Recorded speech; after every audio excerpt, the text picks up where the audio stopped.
Thanks for your patience. If you could join me in the Pledge of Allegiance.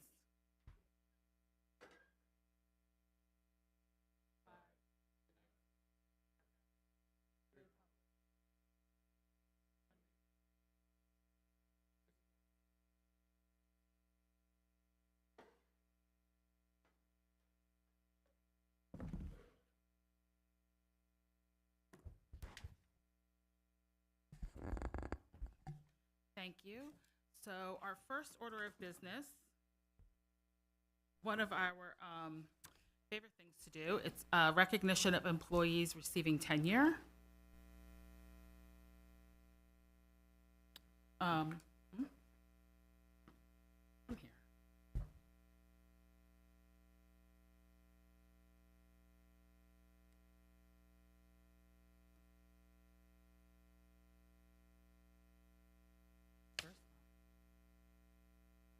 Yeah, I'm moving. I'm just fine. Bear with me 1 second.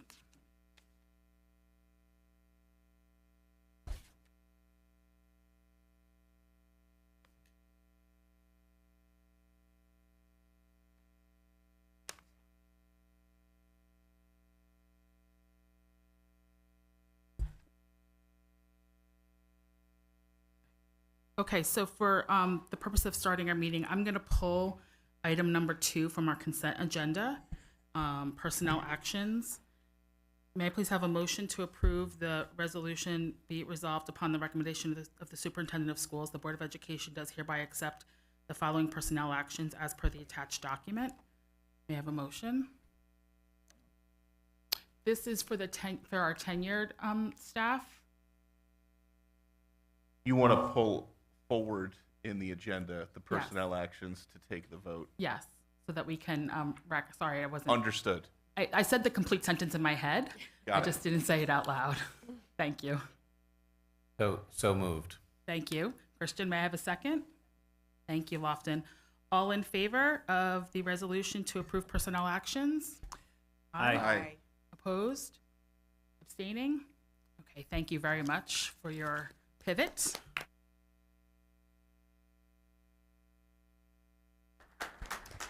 Okay, well, I would like to extend a warm congratulations to our newly tenured faculty. We have Jamie Pittangaro, our social worker.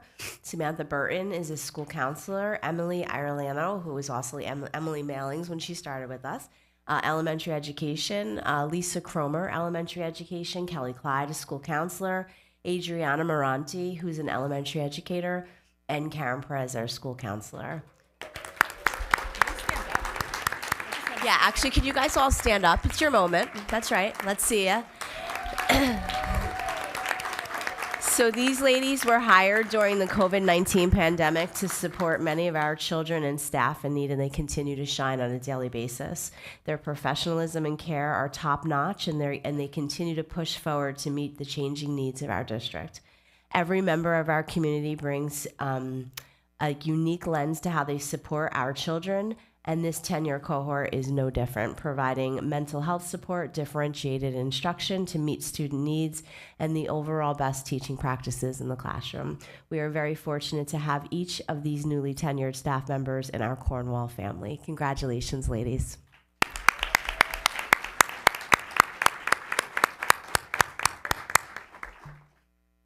Thank you very much. Now we're moving on to public comments. Recognition of visitors for any items on the agenda or for any other concerns. The Board of Education welcomes comments from the public. Each person wishing to speak is asked to speak into the microphone, identify themselves, and respectfully limit their comments to 3 minutes. 2 opportunities to speak are available, one early in the meeting, which will be limited to 30 minutes, and one at the end of the meeting. Each speaker may address the board only once at both the opening and closing portions of the agenda. Please remember there will be no cross-dialogue between speakers and between members of the board. All speakers are to conduct themselves in a civil manner. Obscene language, libelous threats of violence, statements advocating racial, religious, or other forms of prejudice will not be tolerated. Persons wishing to discuss matters involving individual district personnel or students should present their comments and/or concerns to the superintendent during regular business hours. Do we have anyone who would like to make public comment? We have microphones on the end here.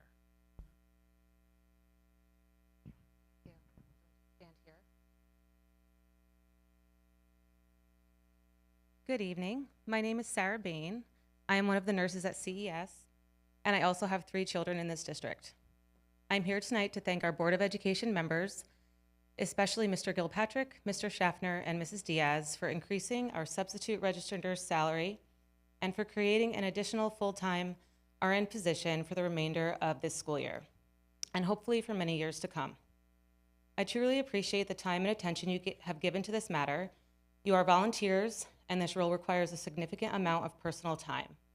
You listened to our concerns, trusted that we knew what was best for our students, and found a solution.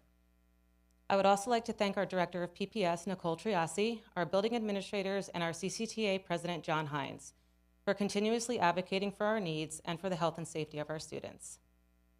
Unsafe staffing creates safety concerns for students. The nursing department has struggled for many years to retain substitutes because our pay rate for them was not competitive with neighboring districts. At the same time, the medical needs of our students have grown significantly, creating a clear need for an additional full-time RN. Thank you again for addressing these needs. I also want to thank Megan Argenio for her attention to this issue and to express how much I appreciate her as our interim superintendent. When I heard she would be taking on this role, I felt relieved. The superintendent is the #1 leadership position in the district, and it needs to be fulfilled by someone who is not only capable, but who truly cares. Mrs. Argenio exemplifies both. 2 of my 3 sons were fortunate enough to have her as their principal at CES. When my oldest was starting kindergarten, I was pregnant with my 3rd. My due date was at the end of August, and I was panicked that I might miss the first day of school or some important kindergarten event. I remember calling the school and asking the secretary a million questions. Megan must have overheard because she got on the phone herself and calmly talked me off a ledge and reassured me that everything would be okay. Sorry, I had to use large print, so it goes on to the second page. On Halloween at 8:30 in the morning, she'd blast the Monster Mash as students walked into the building in full costume, dancing with them as they went by. She was an incredible principal, and while her departure from CES was felt, it was the best move for our district. As both an employee and a parent, I trust her.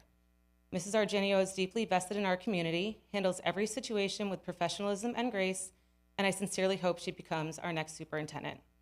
Thank you for your time and for your continued support of our students and staff. Thank you. I know there's no cross dialogue, but I just also want to give a shout out to Dr. Harrington and Mr. Fink, because when we brought this forward from one of our visitations, really they're the ones who got on it and made it happen with Megan. So it was nice to get a shout out, but it wasn't us.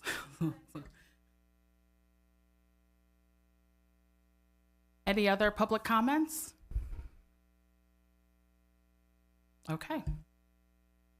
Now we have a presentation from HYA Associates, Karen Shaw and Susan Guiney. Thank you. I was like, oh, I'm going to miss that. They're here. They are working with us on our strategic planning. We've been meeting via Zoom for the past couple of weeks, and they're going to be taking us through, the background, what our next steps, what the end result will be, and what we're tasked with doing once we leave here.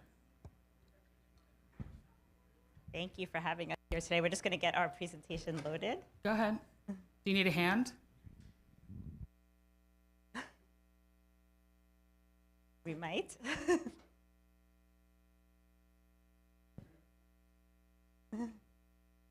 Thank you.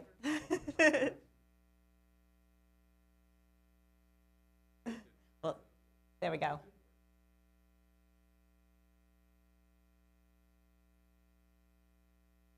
Got it.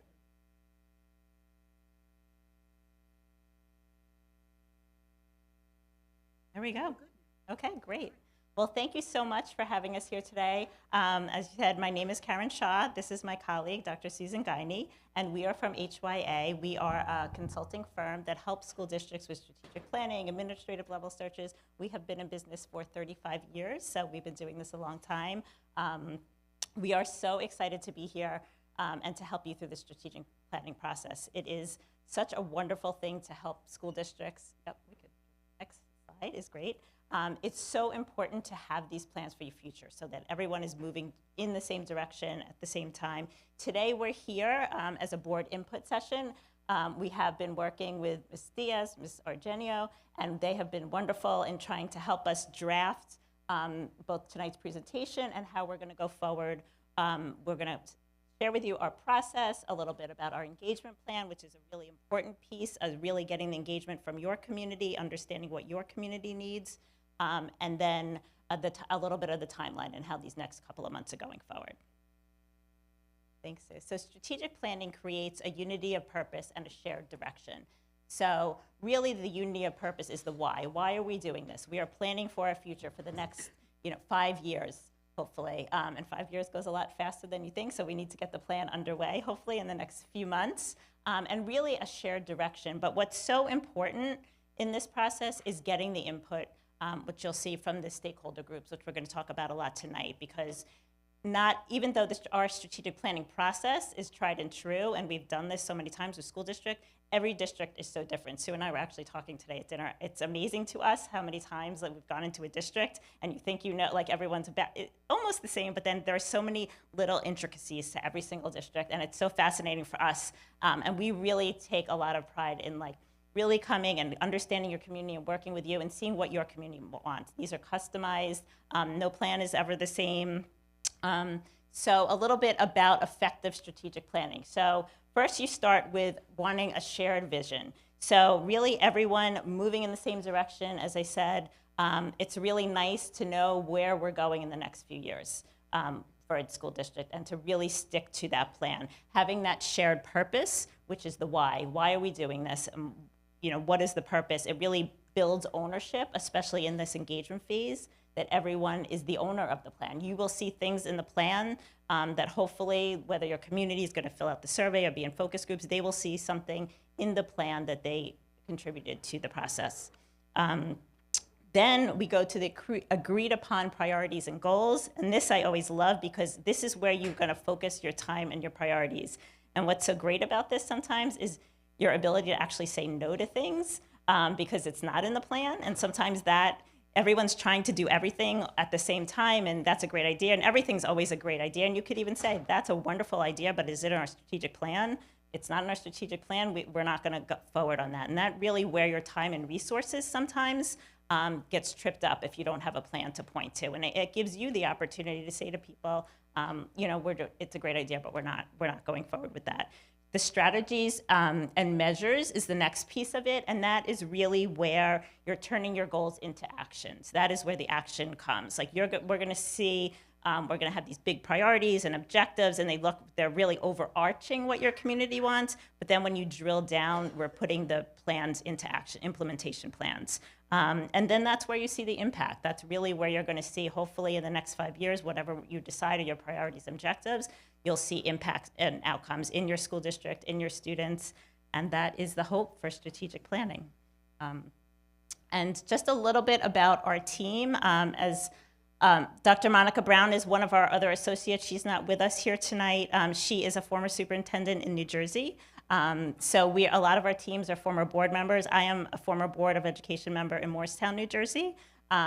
So we actually used HYA in our strategic planning and our superintendent search, and I had such a great experience with them that I decided to join and help other school districts with that. So that is how I got involved in HYA, and I'm going to let Sue introduce herself in a second. I did want to mention Lori Kimbrell. She is also a part of the team, but she does a lot of the back office stuff. So when you're seeing people, it'll be myself, Sue, and Monica. We will be your team. And Sue, I'm going to pass it over to you so you could explain a little bit about, want to share a little bit about your background. That sounds good. Hi, thanks again for having us. I'm Dr. Susan Guiney. I was superintendent of schools in the Mount Pleasant Central School District for 10 years prior to my retirement a few years ago. And I signed up with HYA after I told my Board of Education to go with HYA to refill my position in Mount Pleasant. And it's been a wonderful affiliation with the company, and Karen and I have done searches, and we've been working on strategic plans for quite a while, and it's been great. So thanks again for having us. Just a little about me. So it says, we look forward to helping you build a plan that will impact student outcomes. Because when we talk about the various measures that are used to define school success, we really have a singular focus, and that is our students. So our students are at the heart of all of the work that we do in our schools, and as educators, we really focus the strategic plan on the impact that plan will have on the children, on the students, because that's really why we're here. The process that we're going to follow really has 4 phases. Just want to flip my page because I can't see behind me. The first phase is organizational readiness. The second is inclusiveness, inclusive engagement. Then we focus on the future, and then the implementation and evaluation.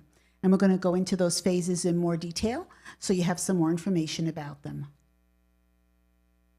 All of these phases are research-based, and so we follow a framework that is formulated on best practice. So the first phase, organizational readiness, we divided everything into 2 parts. One of the action steps that take place during the phase, and then what are the deliverables that you can expect as a result of it. So the action steps for this first phase is really an introductory meeting and then the school board update, which is why we're here tonight. And you can expect from this a communication toolkit. So we have many templates and samples of things that we will be sharing with the district so that you can use those to invite people to come in and to participate in the plan. We will talk tonight about a finalized timeline. We have something tentative to share with you, and we'll ask for your input on that and what you think. And then the engagement plan, which includes also putting together your strategic planning committee. So here's the tentative plan, and I don't know if you could see. It's a little bit hard to see, but you could tell by the color coding. The first part is the readiness, and so here's the introductory meeting. We have already created a shared folder, and we've been working with your administrative team here on doing that. We have the templates to share that happened in January. The workshop session, that's tonight here, right? The engagement plan would be developed. I'm sorry, we're at the board study session. Sorry, need stronger glasses. So that's where we are. And then the next piece that comes in is the engage phase, and that includes our individual interviews. So we'll be meeting with each and every one of the Board of Education members, and those will be probably over Zoom, make it convenient for you. Then there'll be focus groups and community forums happening in March, and you'll tell us who those groups will be. You'll confirm that for us. There'll be a data scan that'll happen toward the end of February and through March.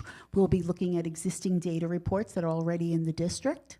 The community survey, that'll happen at the beginning of March through the mid-March, and then reports to the superintendent. And all of this time we'll be in communication, meeting bi-monthly with your team here in the district. And then as you get into that third phase, the focus, the finalization of the strategic plan committee happening in March, presentation of strategic planning phase 2 data presented to that strategic planning committee, April, and then it goes on with the development of the components, a board meeting update and input in May, and then a finalization and approval of the plan in June. And then in June and July, the implementation of the plan workshops and looking at strategic initiatives. And there'll be constant communication and working closely with the district throughout this entire timeline.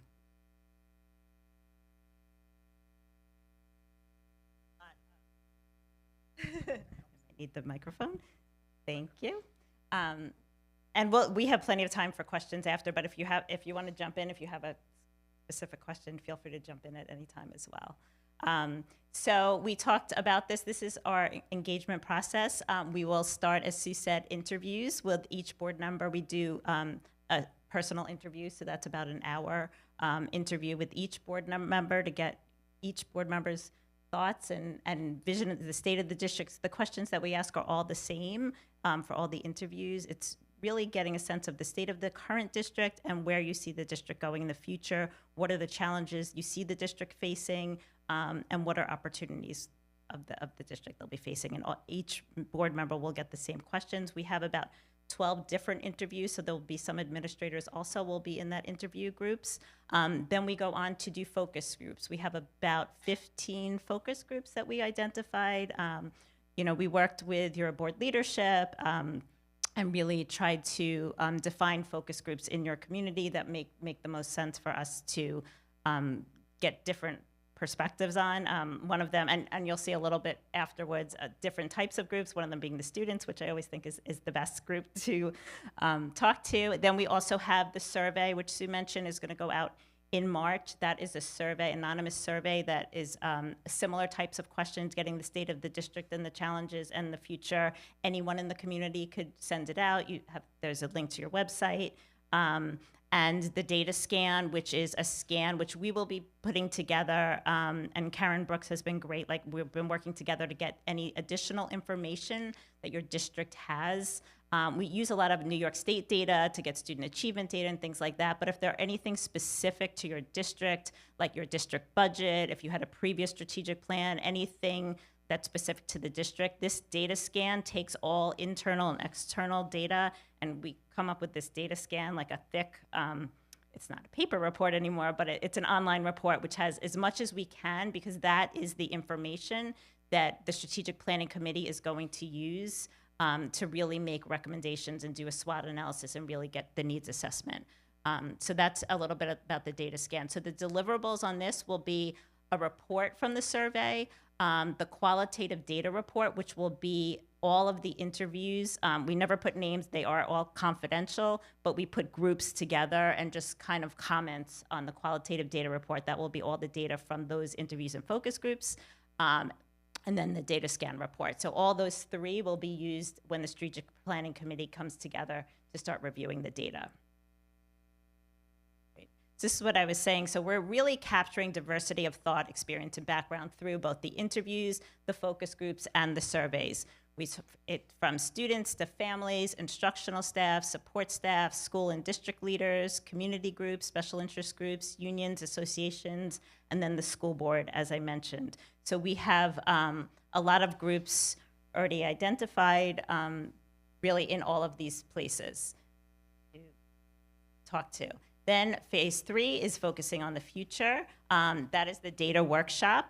So those will be really that first data workshop will be working with the committee. So the committee, I don't think we've defined who's in the committee yet, but typically it's people, like 1 or 2 people from each of those different groups to get a full sense of the different perspectives on the district. So we try to say between 12 and 18 people, no more than 20, because that gets a little bit much. I have done them with as many as 40, but that's really not, it's a little hard to do that way. So 20 max would be great. And those are full day or half day workshops in person. They're pretty intense. So anyone that's on the committee has to make that kind of a commitment. So those, we do a data workshop. So coming up with the SWOT analysis, needs assessment, and then portrait of a graduate workshop, the plan development with mission, vision, values, priorities and objectives, which I was talking about. That's when that's really starting from all of that data. That's where we come to priorities and objectives. And then we give the school board an update and input from what came out of all of those sessions. So really the draft, it's a draft strategic plan at the end of those sessions for the school board to approve. And then we have, just so you know, we have strategies to make sure all voices are heard during the strategic plan development. We have ways to make people come to consensus because we don't have a lot of time. It's about 2.5, 3 days of intense work. So we have different strategies that make everyone come to consensus as best as possible, not get stuck on wordsmithing, but really get stuck on the meat of the plan, which is really the most important. We have gallery walks where people go around with Post-it notes and put down there. So it's not a lot of groupthink, it's a lot of individual, really trying to get everyone's voice in the process in different ways, because different people like to communicate differently, and we have different processes for that, so to move things along.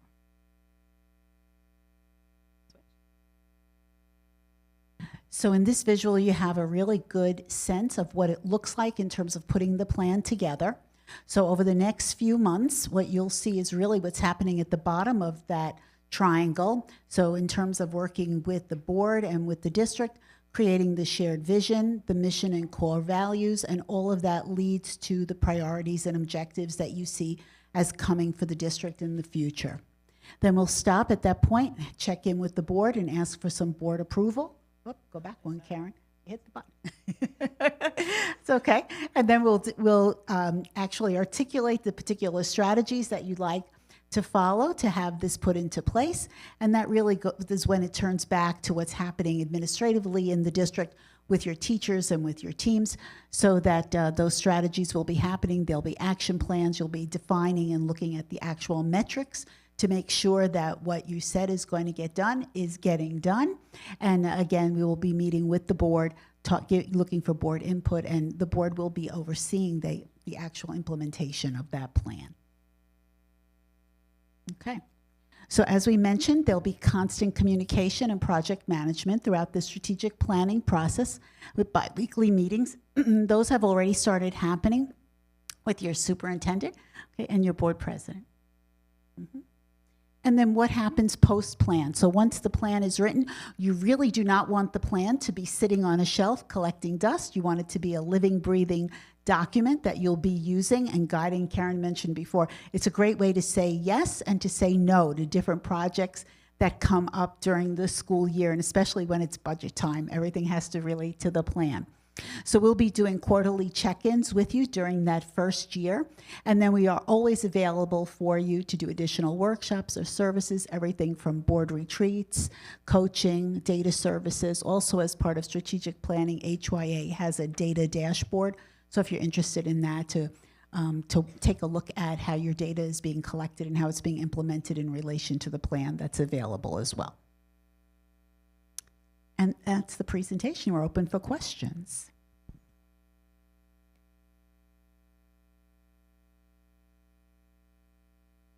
So thank you so much. That was a great overview. A lot going on. So for the working group, for the Board of Ed members, for the working group itself, that is going to be that like think tank that's going to, over the 2 days, really put all this together into a document. I think we talked about having 2 seats on that committee for board members.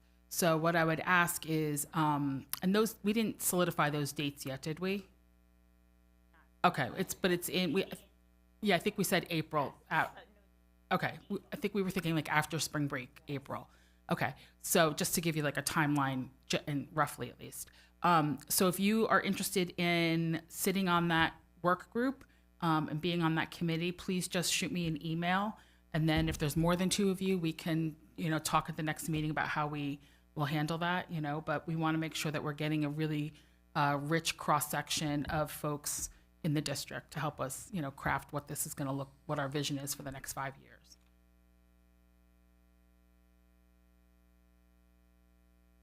Thank you so much. Today. Thank you.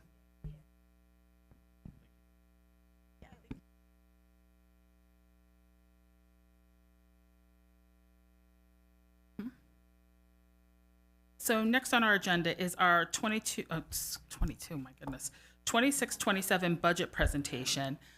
John, may I take 30 seconds? It's a little budget related, but I forgot to mention it during public comment. Last meeting, a gentleman spoke and asked questions about veteran tax exemption while John is setting up, and I meant to make mention of it during public comment, and I forgot. So just so everyone's aware, there was legislation put out about tax exemption for disabled veterans. It was something that Board of Eds were going to be able to vote upon, and now there is legislation that has been brought forward that would make it mandatory, so boards don't vote on it. So our legal team has advised us to wait until after March 1st when that decision should be made. So then we can decide what we want to do, and we can also look at the other exemptions we have for veterans at that time and make a decision in terms of, what direction we want to go in. But I just want the public to know that, we've been getting phone calls and such, and so John's really been fielding most of those, but the public comment that came forward, I just wanted to close the loop on that. So thank you. Any more information, want any more information, I can put that together. I shared that with the board on Friday. So I'm sure we'll circle back to that at some point soon. Well, February 9th, welcome to budget season. I put down the budget binders in front of you, and Jim said, here we go. It's exactly right. So for the next several meetings, we're going to have budget presentations. 'Tis the season. We will try and remain jolly, even with some information. It might be a mixed bag. So we'll start with our opening slide here, a beautiful picture of our recently completed capital project with the field. This will remain up there for the year as my cover sheet, and our motto is striving for excellence every day. I'll always start with the mission. The Cornwall Central School District is committed to working together with the community to provide a secure, nurturing environment of diverse learning opportunities for all students. It is our goal to help students achieve their dreams and aspirations and to prepare them to confidently face challenges while promoting the strength of mind, body, and character. So here's our budget calendar, as I said. Buckle up for the next several weeks, months. We'll be going through different budget presentations starting tonight, the 9th, February 23rd, March 9th, March 23rd, April 13th, April 21st. That will be our budget adoption meeting. Okay, we have to have our budget adopted at that time. May 5th will be our budget hearing, and then May 19th is our budget vote. Just a quick agenda for us. We'll talk about the budget development process and the budget process as a whole. We'll talk about the district needs assessment, so what past needs have been addressed, and what are our current needs that we have at this point. And then we have some budget parameters, some trends, examples, historical tax levy data, revenues, expenses, and our property tax cap. So here's our graphic. Some of this may look familiar. Yes, I reuse stuff from year to year because it works. So the budget is a process, a year-long process. So while this is happening now, we do actually have an ongoing continual process. And I'll start with the yellow side in the spring, summer. So we begin to start closing out our budget in the springtime. We're preparing for our annual audit. That's our external audit. We have our budget assessment, our budget opening. So we open up the new school year budget. Our external audit will take place over the summer. We set the tax levy and we set the reserves also over the summer. And then we move right into the fall. We have our audit submission. The audit is wrapped up really at the end of the summer and submitted in September, October. We have our budget calendar gets developed. We meet with our budget builders. We have our needs assessment, and we continually monitor our budget. And then here we jump into the winter and the spring. So the budget begins to get constructed. We have our Board of Education discussions, our budget adoption. So as I said, April 21st. Our budget vote, May 19th, and then our analysis. So how about our budget development process? Highly collaborative discussions and input from our administration, our department chairs, our staff, and our community. Ties back to what do we know now? Does it improve student outcomes and achievements? And what do we need to get there? So just a note, not every budget request results in a budget increase. Sometimes budget calendar, we meet with our budget builders. Our needs assessment is created. We construct our budget. We recommend a proposed budget. That will be in the next coming weeks. The board will discuss. There will be adoption and a vote. So some historical on the needs assessment. So this current school year, the 25-26 school year, what was funded? We had a 1.0 early intervention support teacher, 1.0 safety monitor. We added 20 UPK seats. We increased the uncertified substitute teacher compensation, and we had a transfer to capital project, which is $300,000 for a total of about $576,000. If we keep winding further back to 24-25, 1.0 elementary teacher, 1.0 high school business teacher, 20 UPK seats. We added a new sound system to the high school auditorium. So total funds, total needs addressed and funded was about $455,000. In 23-24, a whole lot of needs were addressed. A lot of staffing. I won't read every single one of them, but again, you'll see a number of staff, 4.0s and 1.0s, UPK, 20 seats. You'll see the recurring theme of the amount of seats we have added to UPK over the years. Transfer to capital project, which is classroom doors and corridor doors, except for the high school. So about $2.4 million in needs addressed. 22-23, universal pre-K program, 1.0 Mason, halftime OT, air conditioning, so $1.5 million in needs addressed. And lastly, 21-22 school year, again, a lot of staffing, some coaches. We had buildings and grounds personnel added, musical instruments replaced or replenished, and transfer to capital as well, which was the middle school library floor and auxiliary gym floor. So $1.1 million. What does that look like? $6.1 million in needs addressed. The breakdown is capital, 2.7, staffing is 2.7, and program was 613,000. So where are we now with our present needs assessment? Okay. Reflects budget requests made by each building and department. They've been discussed, reviewed, and analyzed and prioritized with central administration. So when I put up here any personnel costs, they will be all inclusive. So that will include contracted salary and benefits, so healthcare, TRS, ERS, Social Security.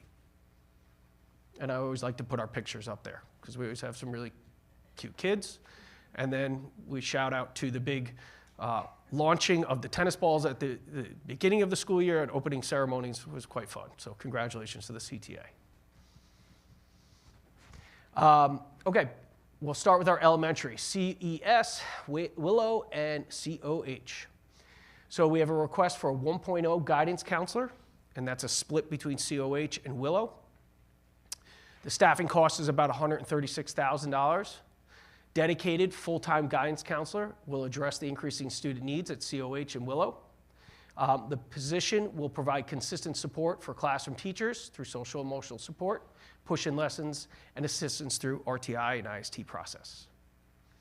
A 1.0 instructional coach, COH, CES, and Willow, it's a split. Support ELA and new math and science programs across all elementary buildings. Align best practices of instruction. We have a 1.0 kindergarten academic intervention teacher at Willow. This is going to provide consistent tier 1 and 2 support for early intervention. Currently, Willow and COH share, so we split that apart and provide one for each building. There's equipment requests from CES, so cafeteria tables. You're probably looking at some right now, about $26,000.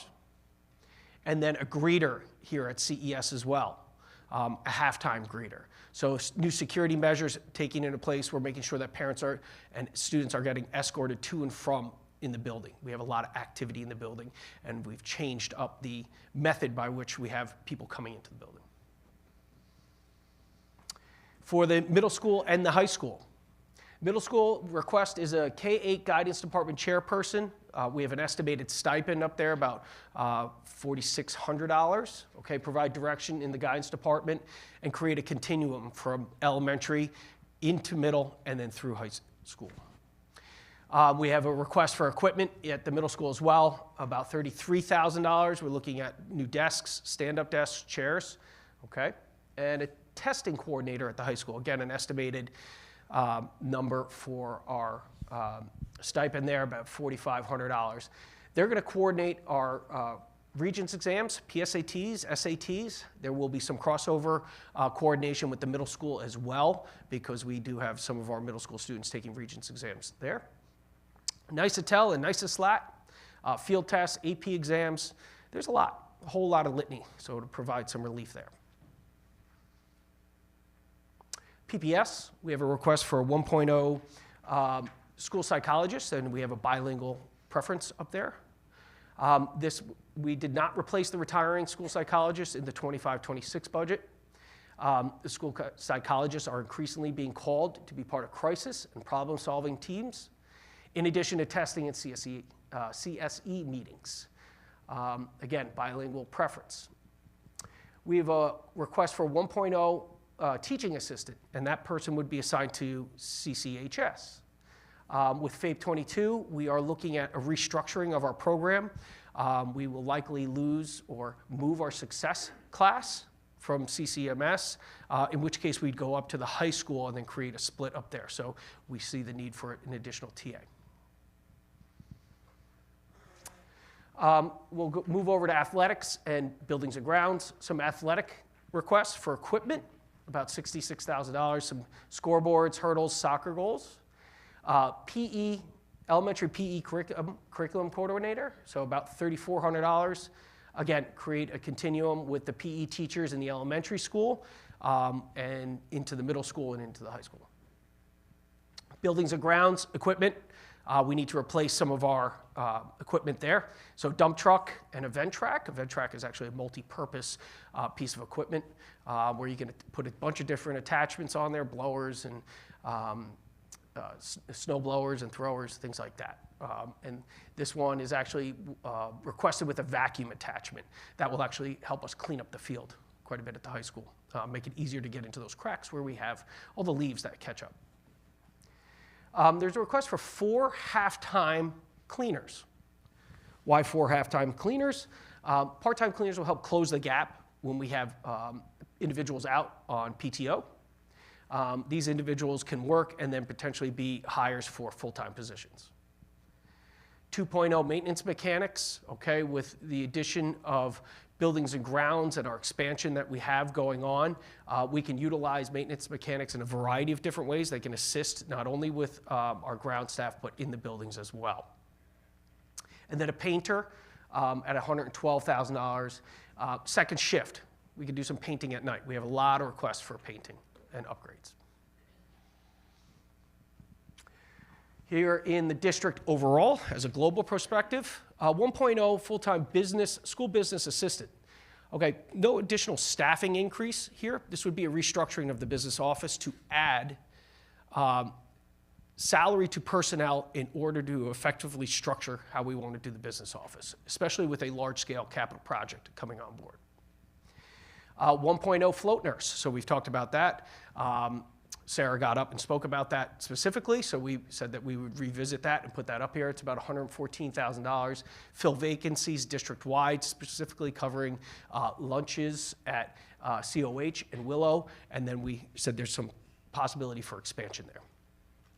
And then transfer to capital. Last one is a door hardware project. We'd continue that. We did our assessment last spring and summer, and our needs far outweigh the money that was available. So if we could add additional money into it, we would put ourselves in a better position. So that would be a $300,000 request. Total cost of needs assessment is $1.8 million. A lot. Again, those are our priorities. This is where we are now. As of February 9th, these may shift and change as we go through the budget process. We talk about some other budget parameters and variables, unfunded and underfunded mandates. These are the things that on the daily operation of our school day that we have to go through that New York State doesn't necessarily give us money for or reimbursement for, but the expectation that we provided. So just on the business office side, there's payments to ERS and TRS. We'll talk about that in a couple slides. Affordable Care Act, we have auditing. We go through several different layers of auditing. Our internal claims auditor, our external audit, and then our internal auditor as well. GASB 34, 45, 75, 87, and I won't read all of them, but our facilities, health and safety, transportation, even though we are contracted through transportation, we're ultimately paying for these different things that are taking place through that contract. Instructional side, AIS, RTI, New York State testing and scoring, I just mentioned that a little bit earlier. Textbooks, homeschooling, home instruction, moving over to information technology, ADA compliance, FOIL, and FERPA requests, disaster recovery plan. And then on personnel, it's the Taylor Law and the Triborough Amendment for collective bargaining, mentoring programs, cancer screenings, mental health providers, and civil rights reporting. I put a slide up like this last year. I've just expanded this. I like to look at this just because there's a little historical perspective, a number of different things on one chart. If you look on the left, you'll see the maximum allowable levy that the district had, and then the adopted levy. So for the first year in 2020, 2021, it was a 2.56 maximum allowable levy, and we adopted a 1.38. While at the same time, CPI was running about 1.81. And that was the tax levy growth factor for that year. So as you move across, I just want to show that inflation The next year dipped down a little bit, 1.23. Therefore, our maximum our tax levy growth factor was 1.23. But our maximum levy was running a little bit higher, and our adopted levy was running a little bit higher. And then we entered into this danger zone where inflation spiked to 4.7. Our tax levy growth factor only allowed a 2%. The adopted levy was 0, and our max was 4.8. And then moving over one more year, again, inflation's running high at 8. We're capped at a growth factor of 2. We adopted a 1.2% tax levy increase. And then keep going across, you'll see we start to close that gap a little bit.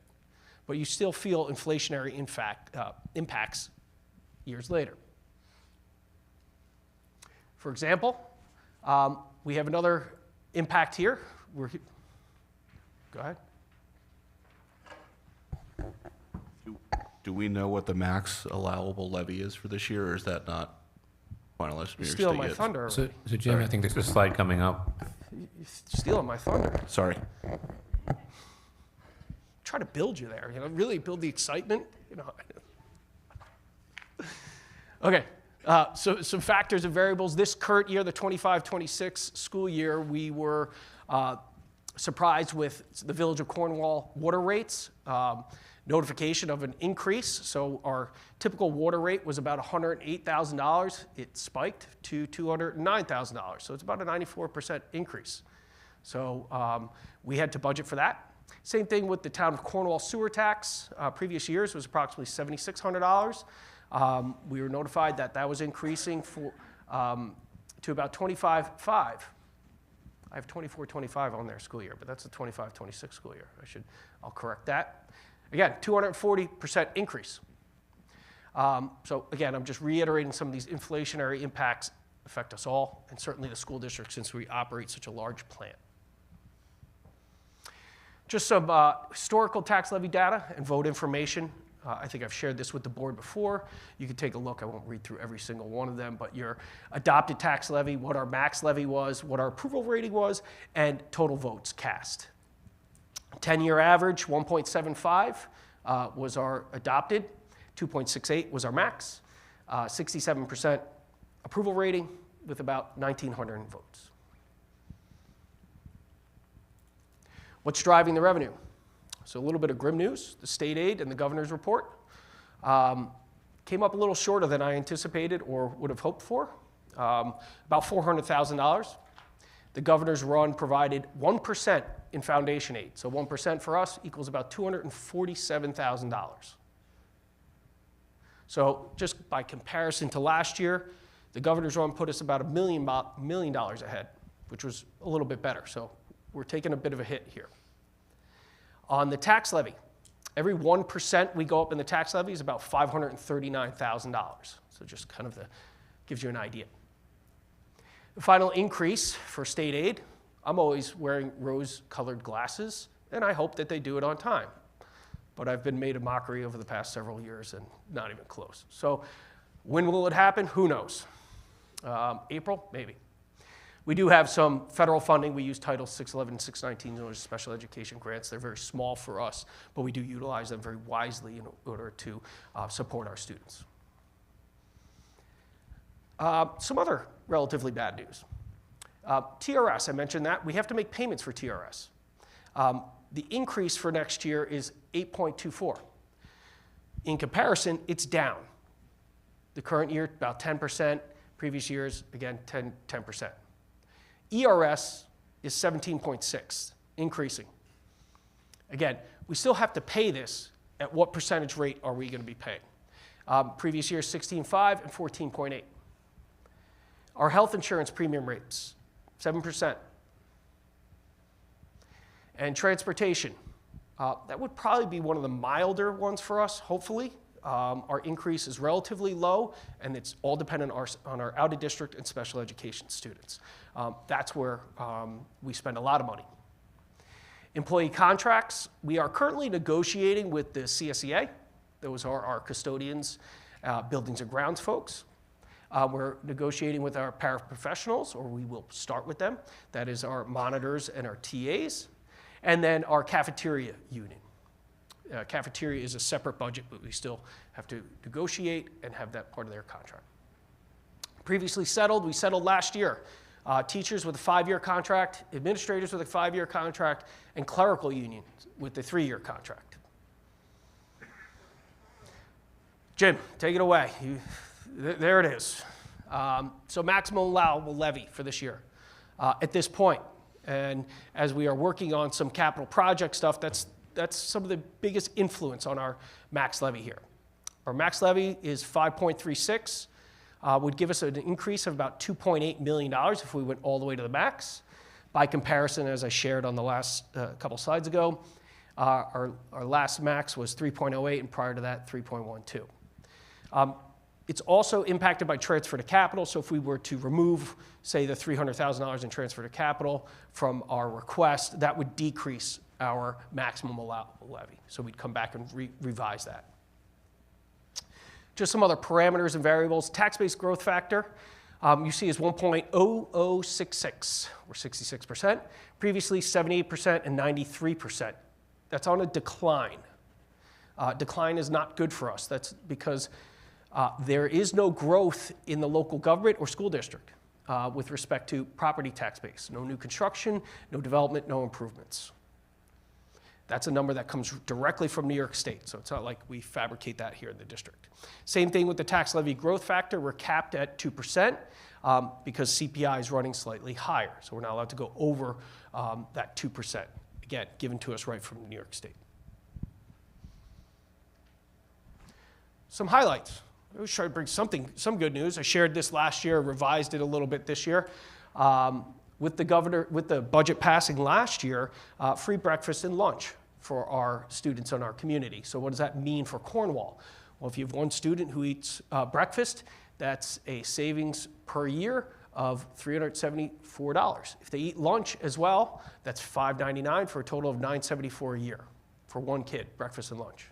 And then move on down the line for 2 kids, 3 kids, 4 kids. 4 kids could save you about $3,800 if they're eating breakfast and lunch. Again, based on about 18 school days per month at the cafeteria price.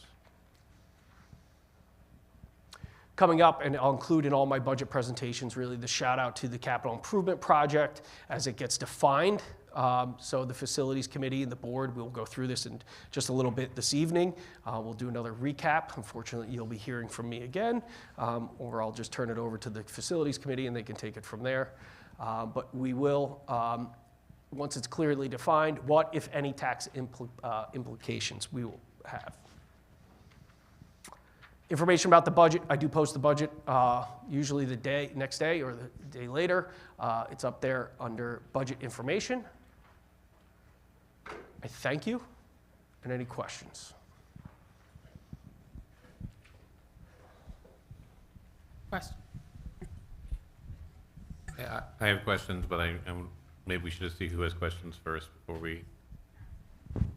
I'll ask one. And so I know we don't have this yet, but we don't have a number on the rollover budget, correct, at this point? Not yet, no. So we'll probably get that next meeting?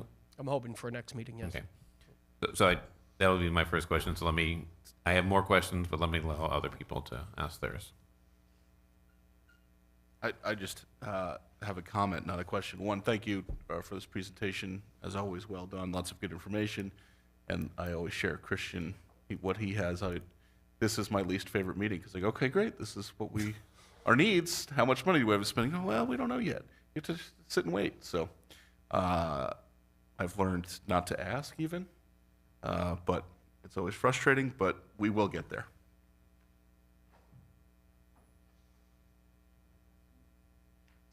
So I have some other questions. So the number for the total state aid seemed low I looked at the state run. It seemed like there was, are you including everything from the state or just some of the I guess the state budget run lines? So you had about $400,000 total. Yeah, so exactly. Not everything's going to be one for one from the state aid budget run, okay? For example, they include UPK in there.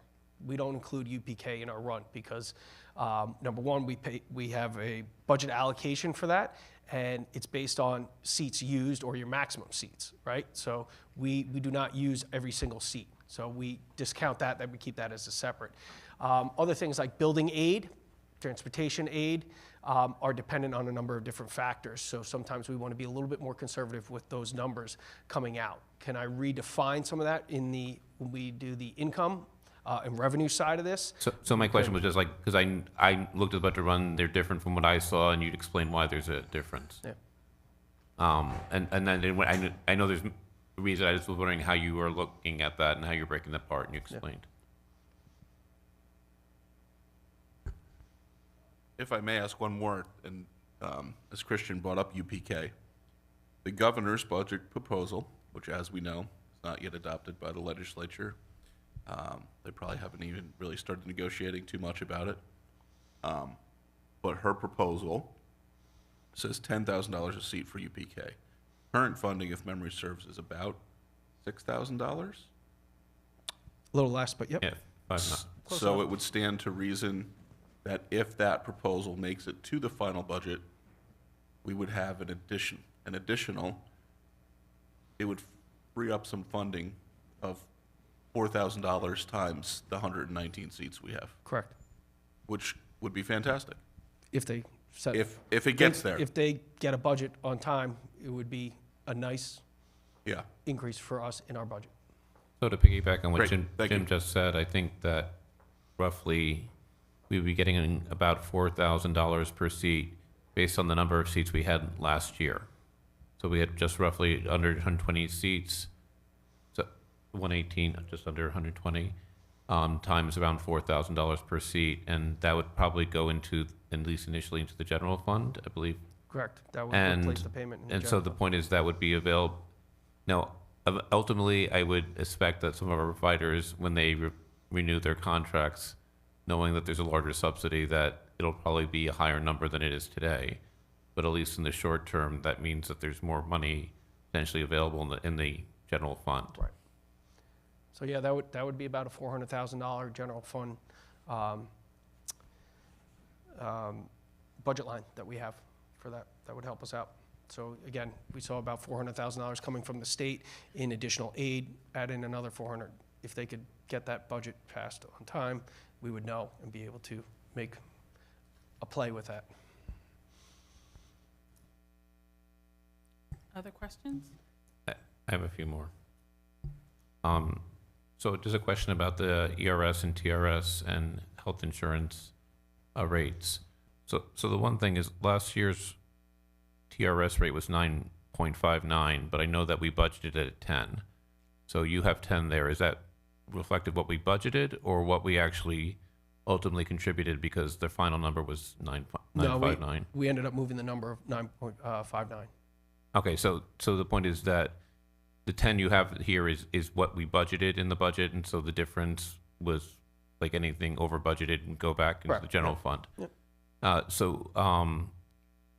Do we have an idea why the ERS, as you know, is a higher percentage on a smaller group of employees? Do we know what was the driver of why it went higher this year, given that it's kind of based on the same investment that the TRS is? I don't have a good answer for that. Okay. Find out. And the last one is about the health insurance. So obviously we've been getting some windfalls in, increases in the low twos in the last few years, and this year it's 7. Is that because of, as we've been here generally reported about the increase in health insurance premiums in general, and that's coming our way as well? Correct. Yep. Nationwide, if you're paying attention, healthcare increases are skyrocketing. I think there was, in the discussions we've had with the OU Health Board that I sit on, I said it quite bluntly last year. I think 2.5 was buyer's remorse instantly. I think it was very risky, but I was one of the board. 3.5 was the year before. I think we knew about this, and you knew about some of the issues and concerns going on with healthcare. So a 7 is not favorable at this point. We are going to watch our claims that come in from really January and February. If there can be an adjustment that our claims begin to climb a little bit down, there might be some movement to move that down, but they're not optimistic. So let me just rephrase. I think what you're saying is that your opinion of the previous lower rates was they were optimistically low, and they should have probably been higher given what was understood at the time. Yep. And obviously, you don't make the decision individually, but the point is that we had windfall is probably not the right way to say it, but we had lower rates, and now we're kind of paying for it kind of with the higher rates Yeah. because we didn't. We meaning not just us, but in general. Consortium. Yep. We didn't. We probably could have planned better, knowing that these things were coming down the line. Yeah, if we had a stable 5, maybe for years, I'll just 4. add that across every industry, health insurance rates, I know people that they've been raised 30%. Yep. So it's beyond just our district or education. 20%, 7% actually from everyone that I've spoken to in my work is that's your goal at this point because it's been so high. So, I mean, let's go for even a lower number, but I just want to level set for the community that it's really just, there's been a lot of articles, a lot of talk about why, where's that coming from? Because it is spend or claims, but then the increases on top of that have been significant. So, Yeah, and school districts, some school districts are self-funded, so they don't have the consortium to level out some of the risk. Some school districts are running close to bankrupt because of their healthcare, so they're looking for alternatives. I think we're in a safe position with that, although, again, my opinion is that I think we had a little bit of buyer's remorse from last year for 2.5. John, just one last question. This is about the needs assessment, and obviously this is not generated by you individually, but one of the items last year was for, or one of the last asks last year was for an additional E&L teacher. And just looking at what our numbers have been over the years and the growth, that this is not in this year's need assessment. And I was wondering why is that? I don't think that the numbers declined, and I was wondering if that is something that we perhaps should be looking at, or is there maybe Ms. Dr. Harrington, perhaps you can address this since this is a human resource question. Sure. Yeah, we've actually had a number of teachers pursue an additional certification, so that's given us some increased flexibility. Thank you. last call, questions? John, thank you. Thanks for laying it out so clearly. You built on it one after the other. Those of us that are not accounting could follow, so I really appreciate it. It makes the process manageable. So thanks Thank for you. all that hard work. We'll be here in 2 weeks. And then after that? And I know it'll be just as clear then. Alrighty, we're moving on to committee updates. So I'm gonna let facilities go last, Jim, if you don't mind, because I feel like we might have more to talk about there. Yeah, I mean, we have that as a separate agenda item in capital project update. So. Okay, so you want to just wait for then? Yeah. To pass? Okay, great. Policy committee, Christian. So no update at this point, same with audit. One other thing about OXPA, there was an OXPA meeting last Tuesday. As all of us know, we were somewhere else.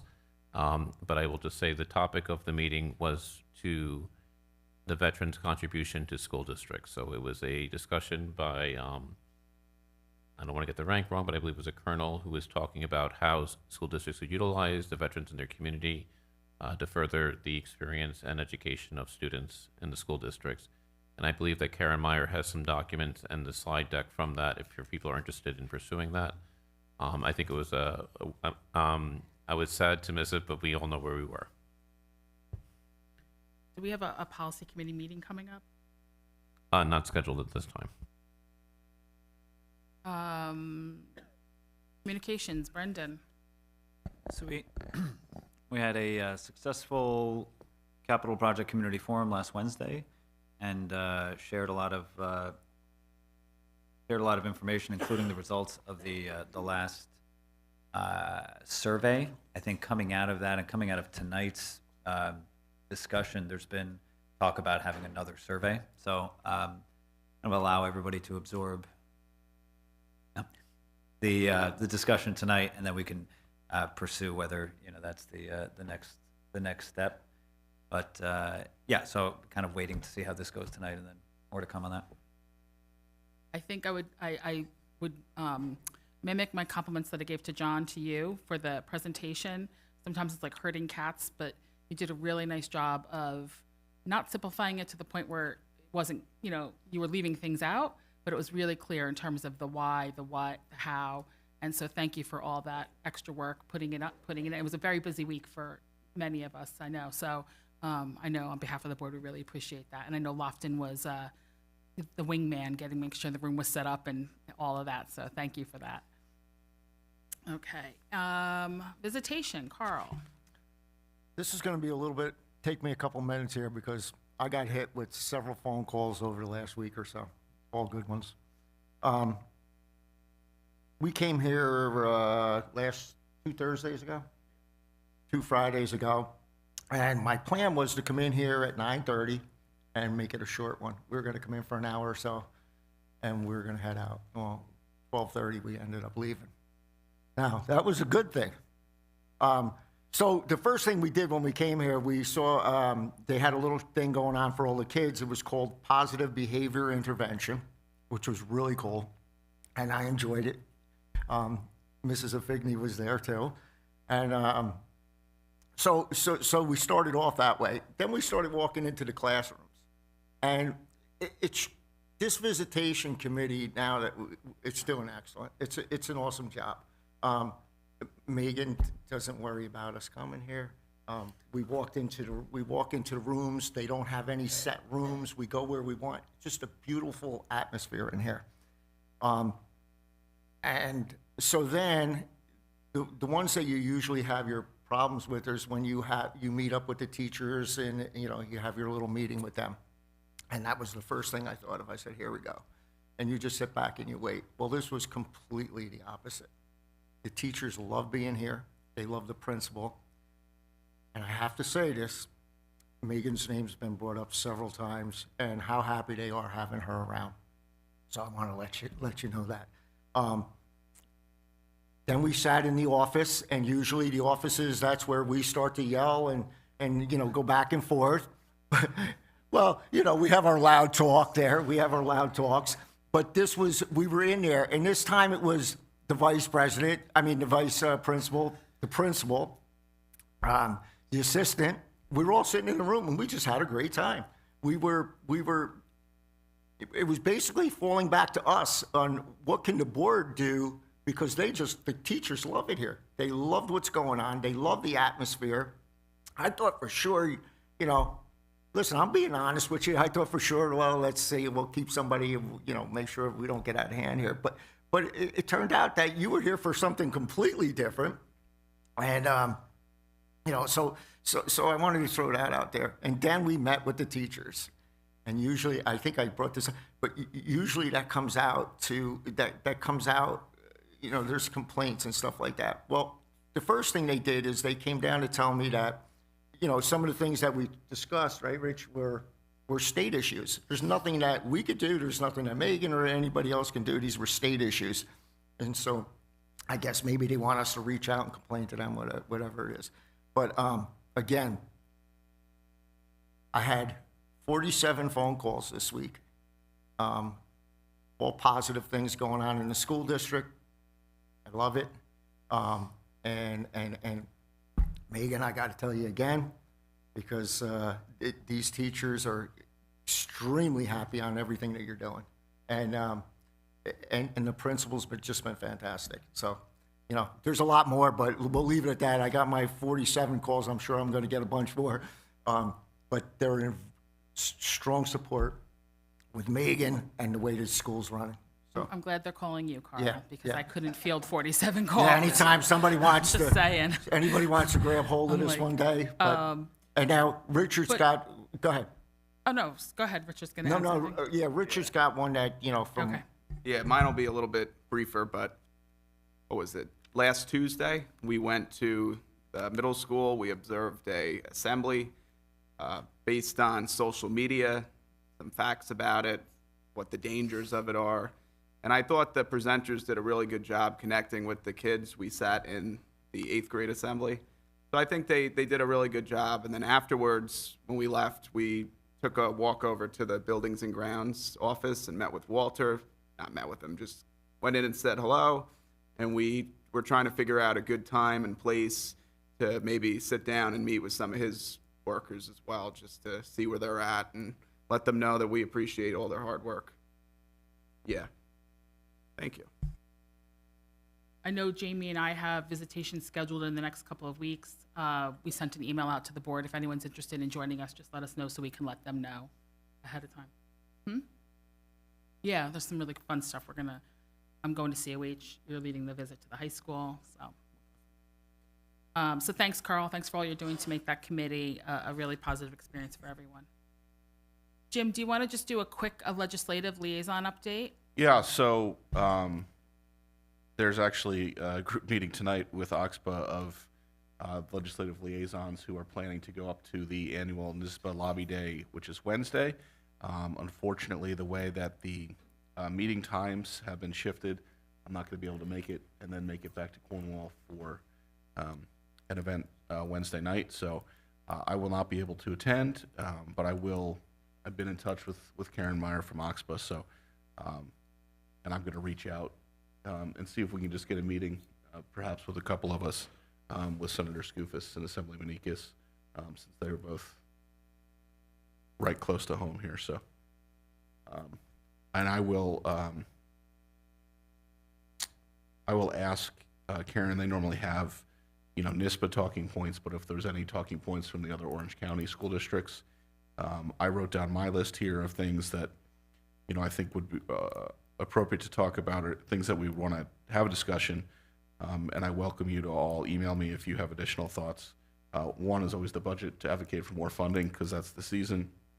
Two is to say support Governor Hochul's UPK proposal. Three,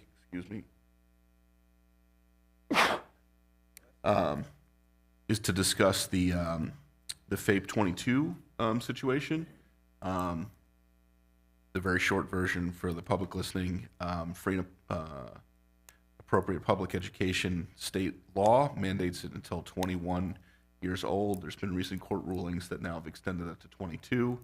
Funding has not matched up to that, so to advocate for funding to match up to the courts, and law, legislation to match up to the courts. And I think another issue would be the electric bus mandate and where we stand with that. What help the state is going to kick in. Are those timelines going to be enforced? Just an update, I think, would be important to discuss. Thank you. Any other committee updates that I missed? Okay. Moving on to consent agenda. I would like to pull number 4. Anyone else like to pull anything from the consent agenda? I'd like to pull number 5, please. Anyone else? Okay. Use of the consent agenda permits the Board of Education to make more effective use of its time by adopting a single motion to cover those relatively routine matters which are included. Any member of the board who wishes to discuss a particular piece of business on the consent agenda may so indicate, and that item will be considered and voted on separately, thus preserving the right of all board members to be heard on any issue. It's recommended that the Board of Education approve the following consent agenda as submitted by the Superintendent of Schools. Items 1, 3, 6, 7, 8, and 9. May I have a motion? So moved. Thank you, Brendan. May I have a second? Thank you, Carl. All in favor of the motion to approve the consent agenda? Aye. Aye. Opposed? Abstain? Thank you. So I asked to pull number 4. I just wanted to make mention, this is for the OU BOCES candidate resolution. So there's 2 spots, there's 2 candidates for the Orange County BOCES Board of Education. And one of the people running is Larry Berger. And I just thought it was worth mentioning and really, giving him, at least from me, a debt of gratitude, because he served on the Cornwall Central School District Board for 17 years. And then transitioned from there to serve on the Orange Ulster BOCES Board of Education for the past 3 years, and is now going to be coming again. And it's just really great to have people who are so invested in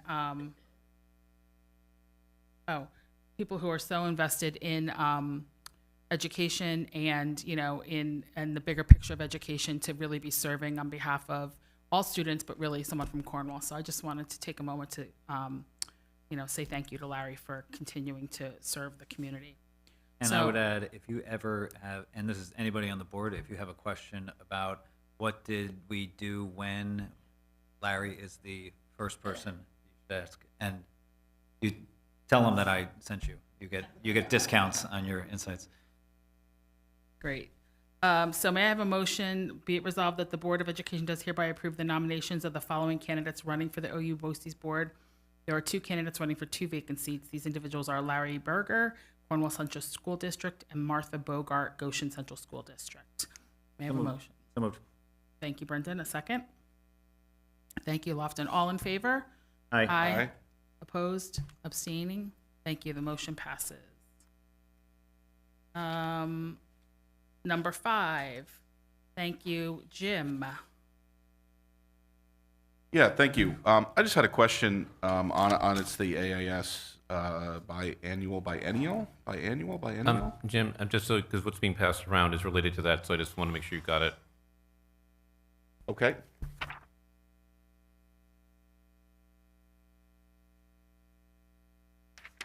It's from Dr.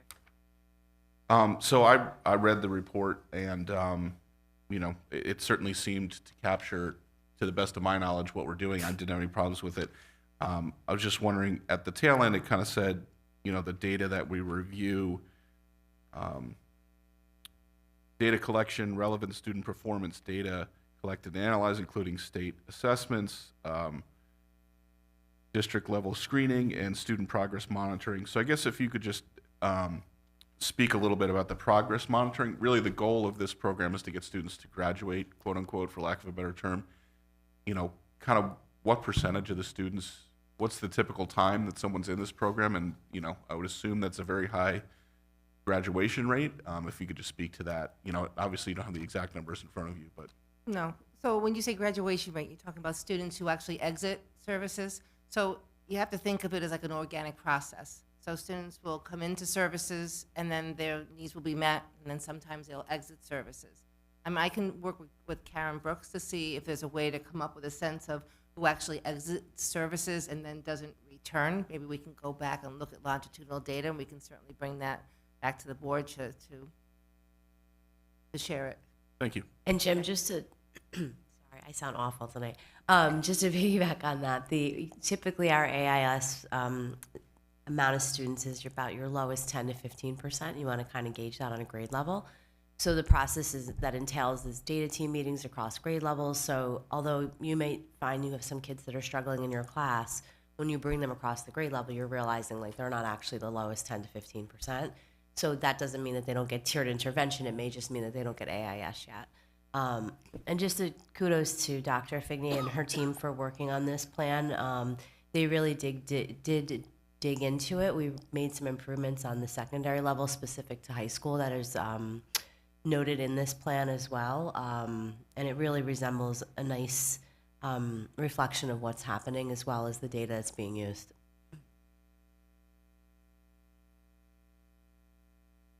Other questions? Okay. Thank you for this detailed. It's a cheat sheet. No, I see there's a quiz at the end if we want. So I might sign up just for the challenge. Okay. May I have a motion resolved upon the recommendation of the interim superintendent of schools, the board hereby approves the attached AIS plan for 2025 through 2027. So moved. Thank you, Brendan. Second. Thank you, Lofton. All in favor? Aye. Any opposed? Abstentions? Thank you. The motion passes.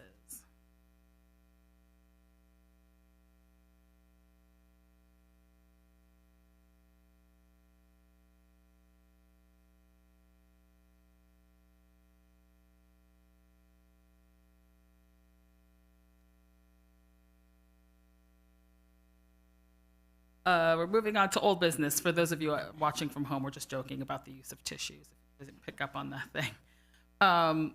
Old business. We're going to continue our discussion about the proposed capital project. And I will turn it over to Jim and John. Yeah, thank you. So I will say there's not a ton of new information, just sort of continuing our discussion from last week. So we had the board meeting Monday. We walked through what the facilities committee was thinking in terms of 3 propositions. We took really the request. What I heard from the board last week was we like Proposition 1, we like Proposition 2, Proposition 3, pick a athletic field and come back to us. And that's essentially what we did. We had a robust discussion on Proposition 1 and 2. Do we leave them as is with the knowledge that there was an additional $10 million of spending power than we initially thought we had? So Proposition 1 was about $44.5 million. And we found out with some of the work from financial advisors, taking into account the debt payments and debt repayments that we expect to get off the 2022 bond, that we can actually do about $55 million worth of work in a tax neutral fashion on this next project. So we kind of debated, do we bring $10 million into Proposition 1? And where we ended up as a committee is that we liked the $21 million Proposition 2 as it stood. So how we left the committee was leave Proposition 1 as you saw it last Monday at $44.5 million. That would be a tax neutral bond for the community. Have a Proposition 2, which is really the classroom bond. So the 4/4 classrooms here at Lee Road at this building, connecting 2 wings at the middle school to provide an additional, I believe, 3 classrooms, and then some work at COH, a smaller project to bump out the cafeteria, redo that a little bit, and that would free up some classroom space by taking some cafeteria functions that have worked their way into a classroom. So leaving that as a separate project, of that 21 million, it would be half revenue neutral. So there would be a tax increase associated with it, but not the tax increase you'd expect of a full $21 million project, because about 10 million of it would be tax revenue neutral. And then for the third proposition, we heard from our athletic director, Jason Simo, and our director of buildings and grounds, Walter Moran. And also Walter said you should do both the middle school and the high school.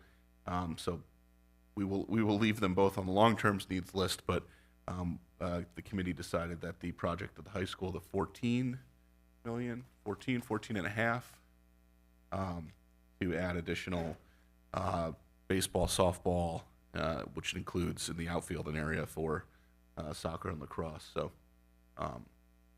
that was the direction that our athletics director really said would be best to serve our sports programs, and we had a discussion about that. So we're recommending, the facilities committee is recommending to the board, as I said, Proposition 1, as it was last week at $44.5 million, proposition tax neutral. Proposition 2 at $21 million, a little less than half tax neutral, and a Proposition 3 for those fields at the high school. So welcome any questions, discussion, any additional comments from those members or John who were there at the meeting if I didn't do service to anything.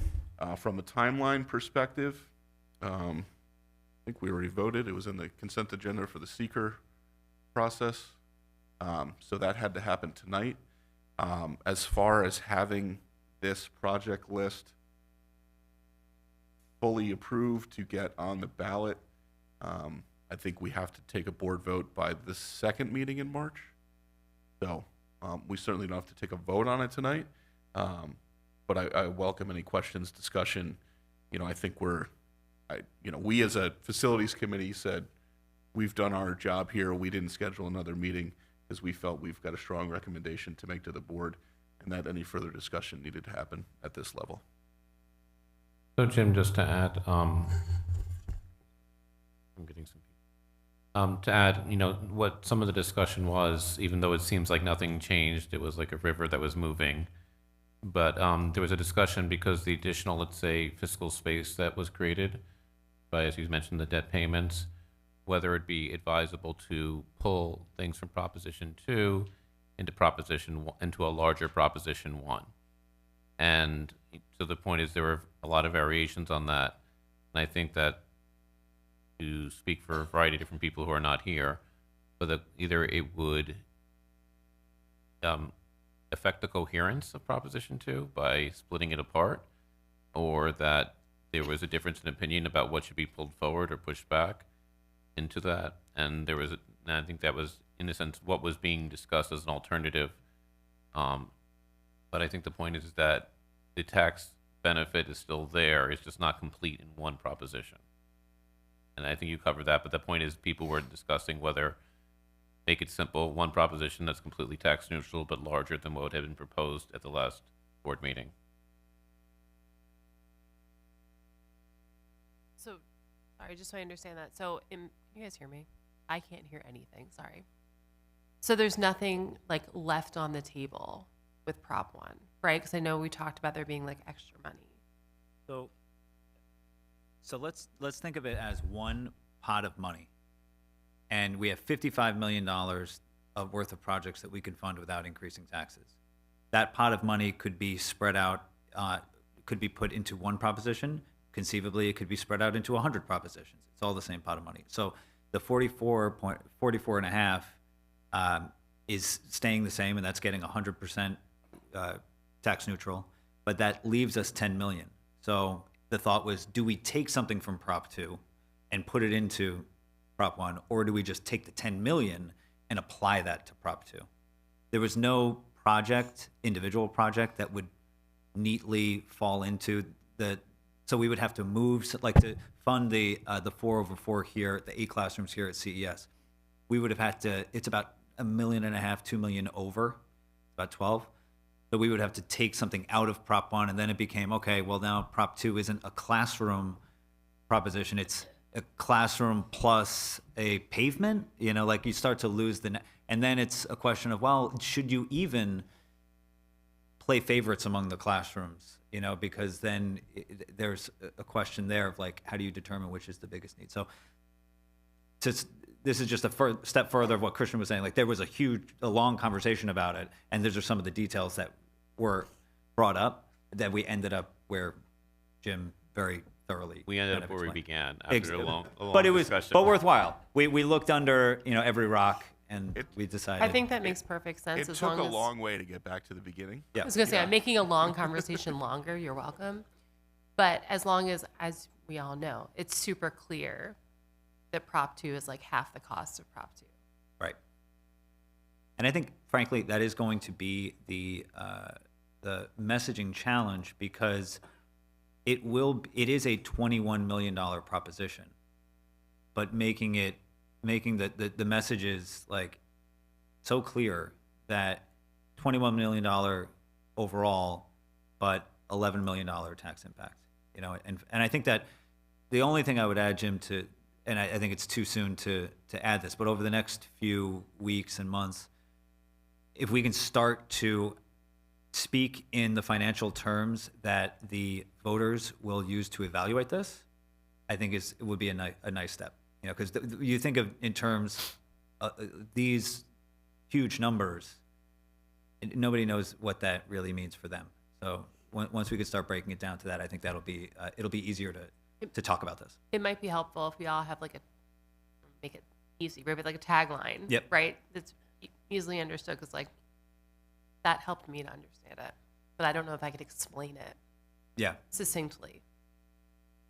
So I think to kind of build on Brendan's point, one of the things that came from fiscal advisors was the monthly impact, in terms of the bill. And then it's per $100,000 assessed value of your house. So you would multiply that times, let's say, a $300,000 assessed value, which is not the Zillow estimate. It's the assessed value, which is usually less. And the point is that you could convert that into an everyday expense. So it's I think it worked out to be roughly one extra, let's say, dinner a month. I think we said $18 was the rough number we came to. So, I mean, I don't want to put Right, we'll get number, there. but the point it was approximately, I think, $30 to $40 more per month is what it kind of worked out if all these propositions all of them. passed. As I said, don't quote me on this. I don't have the number in front of me, but I think that was the range that we were talking about. But I think you were talking about in those concrete terms rather than the millions of dollars of the larger propositions. Correct. Yeah, so we need to figure out the exact number, and it changes every year, so it's going to be an average. if I'm looking at this real quickly, it looks it's around $5.25 a month per $1,000 of assessed value. Did I say 1,000? 100,000. So so for the budget purpose, we typically use the $350,000 assessed house. So if you just Proposition 1 is no tax increase. Proposition 1 and 2, it's like a little over $18 a month. Proposition 1, 2, and 3 is about $40 a month. We'll get those numbers dialed in, but just directionally speaking, that's the impact.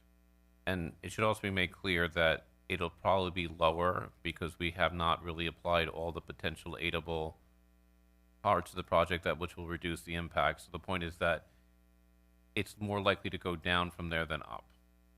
I don't know if I'd use the word likely, but there's a possibility that it will go down. Yes, that is an important caveat to add. For these school building additions, we assumed zero aidability, and there is a potential that we will get state aid on that. So that would lessen the financial burden on the taxpayer. It will not go up. It could go down. So I just want to add a couple things with Brendan. You talked about the messaging, and Jamie, tax neutral. The language we could use, which I think is wise, is no additional tax burden is key, because the taxpayers have already put aside $7.7 million in savings. So no additional tax burden, Prop 1. Prop 2, no additional tax burden on roughly half the project. The other half will be a tax burden. I think it's just very clear. And then, Jim, to your point about what's this going to cost me, we can kind of put together some type of calculator, so where you can pull up where you live and do it as your assessed value, so you get a better idea. And again, we put the asterisks on it as say things change. Different exemptions come into play. There's different variables with respect to taxes, but it can give you a pretty good idea whether you live in New Windsor or the village or the town, and so that will help people dial that in. So I just think it's important. I've revised a couple sheets here in your packet. You have more information. There's the purple sheet, or the purple headline sheet, which is just the boarded the facilities committee asked for alternative priority infrastructure work, so you have that as well. And so really at this point, over the past several days has been engagement. Jim, as you said, we did the seeker resolution today, so packets will start to be sent out within the next week or so to interested parties. I've engaged bond counsel, because what we want to do is start writing what do those resolutions look like for this proposition, so everyone's well aware. And we also have to share with the community that we are using our capital reserves. And so I had your debt service schedule readjusted. Our capital reserve has 7.7, not 7.5 in it. So I just want, we're going to squeak every dollar we can out of this, right? So.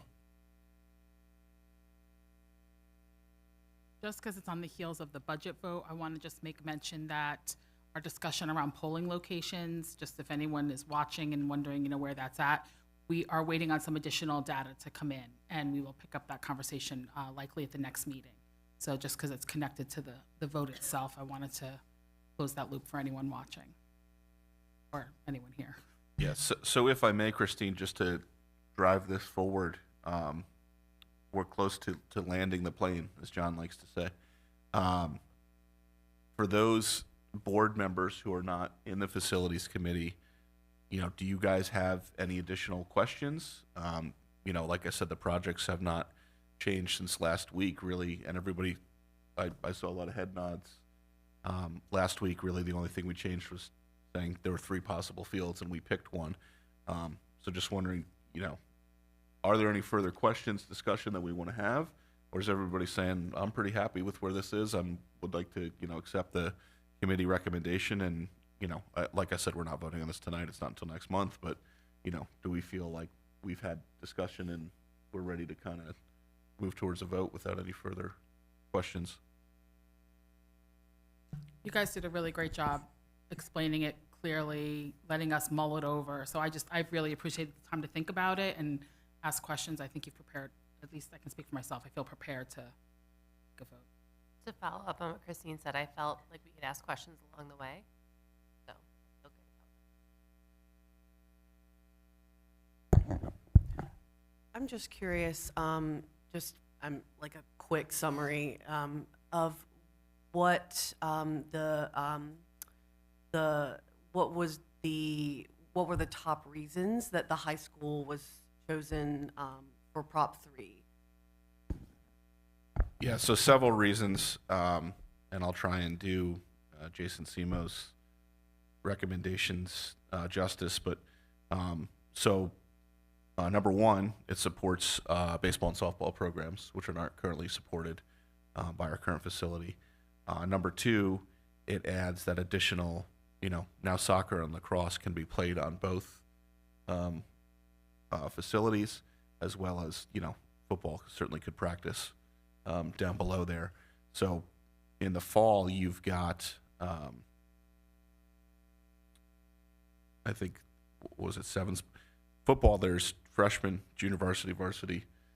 Soccer, you've got boys and girls, varsity and junior varsity. So that's 7 sports teams right there trying to practice and compete on one field. So having 2 fields frees up a lot there.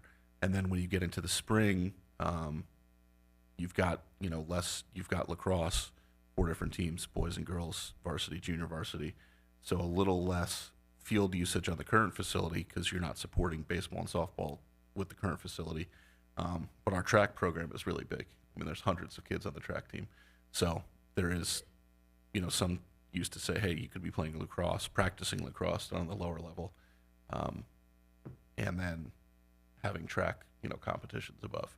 So I think it was just to support, what we have is great, and it was a great start, but to further support the athletic programs, they're at the higher level, and certainly, modified, which is students in the middle school can come to the high school. Now there would be capacity for those modified programs as well to open up to practice on that new facility. So I think that was the biggest reasons were to support baseball and softball and to get everybody, I think they were running some practices in the fall until 9 o'clock at night. So try and rein that down a little bit time-wise. Tim, if I could add a few things to what you said. So I think the first reason is the second middle school field, I think, was everyone's lowest priority throughout the process. So the question, I think, was really a comparison between the track and football field at between the middle school and CES and the high school fields. And I think that was the core of the discussion. So part of the discussion was, a clarification of our understanding. During the last capital project, there was and including the previous failed capital projects, there was a lot of divide between where should the varsity football team play. And traditionally, they had played at the middle school field, that was the old high school, and that people felt that there was an assurance that they would build the high school field, which is now here, and that we would come back. And I think that the clarification was, it wasn't like, say, they wanted a turf field there necessarily. It was really about where should the games be played. And since that decision has already been made with now the new stadium being built at the high school, that in a sense emphasis or priority on the middle school field wasn't as important as, let's say, what Jim had mentioned and all the different reasons for the baseball and the softball fields at the high school. Second thing that came up, and I think this came from Walter Moran, is that shifting the baseball and softball fields from their current orientation on the high school campus does have some drainage advantages because of how it drains and how that affects some of our neighbors, and that moving them from where they are kind of, in a sense, in line with the football field, or behind the football field where the current baseball field is, or, well, I mean, it was not well treated by the capital project because it was like a work area, but the point is that was the location. By moving them to that corner, more in line where the high school footprint is, would have some drainage advantages. There was also some concerns about long-term about the drainage in there. If you know the high school campus, it kind of slopes down. And so there are some long-term going back to the original instruction in the high school, that improving the drainage, which is not necessarily this field surface itself, would be beneficial above and beyond the field. And therefore, that might be a reason why that field might be preferred as a choice, even though it was, of the three fields, the largest dollar value of the three numbers we had on the fields. So I think that was also part of the consideration as in the discussion. Personally, that's not my own view of it, but I think that was the reason why the committee settled on that. My view, just shortly, is that while turf, soccer, and football fields are quite common, turf, baseball, and softball fields are relatively rare in the Hudson Valley. By my count, I can only identify five fields in the 90 that are turf, baseball, or softball fields. And they all have, if you know which those districts are, how they were probably funded, there's a reason why, and it wasn't really publicly supported. So, but the consensus of the committee was that of the three, the high school baseball and softball fields were the best choice if we were going to put one field. And I think also the consensus was we were only going to put one field into Proposition 3, and therefore that's what it settled on.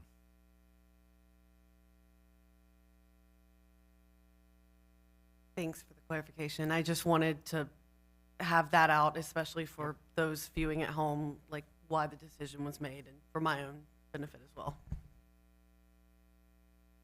Absolutely. That's why it's on the agenda, to have the discussion. So,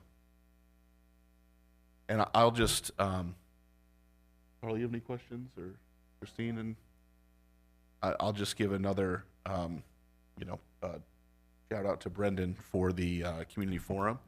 I had several folks either text me or, I bumped into in person in the last week say that was really clear and well done and well explained. So there was definitely a lot of people watched the stream either live or afterwards, and, they said, hey, we really understood what's going on. It made a lot of sense. Okay, thank you so much. So that concludes our agenda for this evening, except for public comments. Sorry, I didn't mean to rush off public comments. Any public comments? Sure. The same rules apply as earlier.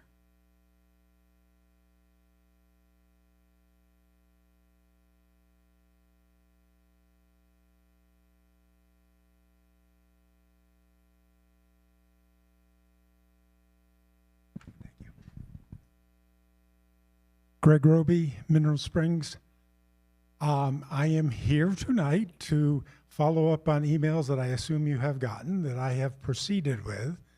And this is a one-page summary of something that Walter has, which is the total work of the 21st Century Committee. And on funding, we have in the minutes page, we identified taxes, donation, trust funds, and systemic change. And what I am working on currently is the donation part that was part of that recommendation. You have some donations on your consent agenda tonight, but we can offer to the community the chance to fill out that last $2.5 million. And I have approached the village and the town to resolve to encourage you to set up a third $5 million capital fund to see if the community wants to fill it up, which would change things, if not necessarily this bond project, but things that aren't on it could then be done once this thing gets through the design stages and stuff like that going down the road. So I found this very interesting, that the population on May 26th of 1998 was 2,741 kids. We were growing at that time, and so there was the anticipation the district would grow, and it has not, not even close to what was imagined then. And then the guidance part is the summary from our summary And these were things that came from the community had not done well. This board at that time had not managed to bring the community along. And so there was a lot of division. And to bring that together took us a lot of work. But we did come together. So these were the guidances that we gave to the school board to do. And I encourage you to read through them because I think they're still applicable. And again, if you're interested in that whole, there's like 90 pages of minutes, there's about a 6-page summary. The text of that is something that Walter has as a PDF file. In the strategic planning that you're doing and setting out on, I think these guidance things also apply. You will probably come up with a very similar list, which means, cool, but we've been here before, and we tend to forget. So from 25, actually 27 years ago, hi, a blast from the past. Remember, have fun, and thank you so much for your service. Thank you. Other comments? Okay. So that brings our meeting to a close. May I please have a motion to adjourn our meeting? 8:58, sorry. Thank you, Brendan. Carl, second. All in favor? Aye. Aye. Thank you. Have a good rest of the week. Stay warm.